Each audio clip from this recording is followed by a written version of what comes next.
কামিকা একাদশীর ব্রত কথা। শ্রাবণ কৃষ্ণপক্ষিয়া কামিকা একাদশীর কথা ব্রহ্মবৈবর্ত পুরাণে যুধিষ্ঠির শ্রীকৃষ্ণ সংবাদে বলা হয়েছে। যুধিষ্ঠির মহারাজ শ্রীকৃষ্ণকে বললেন, হে গোবিন্দ, হে বাসুদেব, শ্রাবণ মাসের কৃষ্ণপক্ষের একাদশীর নাম এবং মাহাত্ম্য সবিস্তারে আমার কাছে বর্ণনা করুন। তা শুনতে আমি অত্যন্ত কৌতূহলী।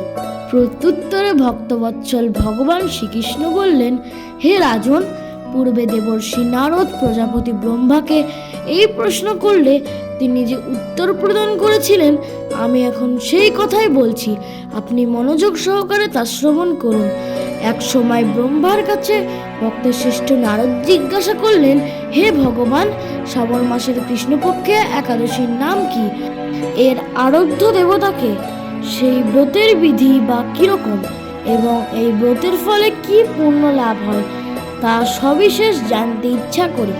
আপনি কৃপা করে আমাকে তা জানালে আমার জীবন ধন্য হবে। শ্রী নারদের কথা শুনে ব্রহ্মা অত্যন্ত সন্তুষ্ট হলেন। তিনি বললেন, হে বৎস, জগৎজীবের মঙ্গলের জন্য আমি তোমার প্রশ্নের যথাযথ উত্তর দিচ্ছি, তুমি তা শ্রবণ করো। শ্রাবণ মাসের কৃষ্ণপক্ষিয়া একাদশী কামিকা নামে জগতে প্রসিদ্ধ। এই একাদশীর মাহাত্ম্য শ্রবণে বাজপেয়ী যজ্ঞের ফল লাভ হয়। শ্রীহরির পূজা অর্চনা অপরিমিত পূর্ণ ফল প্রদান করে।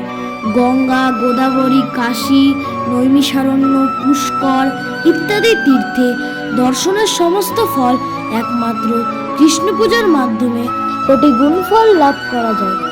সাগর ও অরণ্য যুক্ত পৃথিবীর দানের ফল, দুগ্ধবতী গাভী দানের ফল অনায়াসে এই ব্রত পালনে লাভ হয়। যারা পাপ পুণ্য সাগরে নিমগ্ন, এই ব্রতেই তাদের উদ্ধারের একমাত্র সহজ উপায়। এই রকম পবিত্র পাপনাশক শ্রেষ্ঠ ব্রত আর জগতে নেই। শ্রীহরি স্বয়ং এই মাহাত্ম্য কীর্তন করেছেন।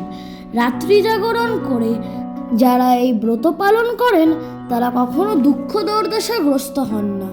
এই ব্রত পালনকারী কখনো নিম্নজনী প্রাপ্ত হন না। কেশবপ্রিয়া তুলসীপত্র যিনি শ্রীহরির পূজা করেন, পদ্ম পাতায় জলের মতো তিনি পাপে নির্লিপ্ত থাকেন।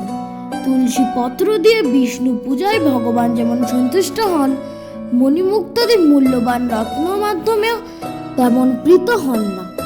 যিনি কেশবকে তুলসী মঞ্জুরি দিয়ে পূজা করেন, তার জন্মার্জিত সমস্ত পাপ ক্ষয় হয়ে যায়।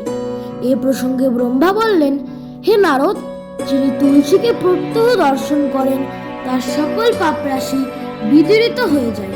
যিনি তাকে স্পর্শ করেন, তার পাপমূলেন দেহ পবিত্র হয়। তাকে প্রণাম করলে সমস্ত রোগ দূর হয়।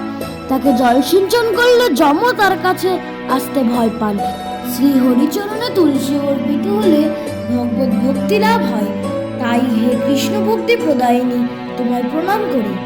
যে ব্যক্তি হরিবাসরে ভগবানের সামনে দীপদান করেন, চিত্তগুপ্ত তার পুণ্যের সংখ্যা হিসাব করতে পারে না। তার পিতৃপুরুষেরাও পরম তৃপ্তি লাভ করেন। শ্রীকৃষ্ণ বললেন, হে রাজন, আমি আপনার কাছে সর্বপাপ হারিণী কামিকা একাদশীর মাহাত্ম্য বর্ণনা করলাম।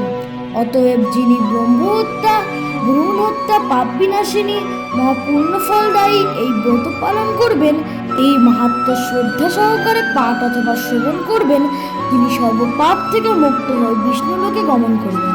পালনের সময় বাংলাদেশ সকাল 5:38 থেকে 8:32 পর্যন্ত, পশ্চিমবঙ্গ সকাল 5:11 থেকে 8:02 পর্যন্ত। রাধে রাধে।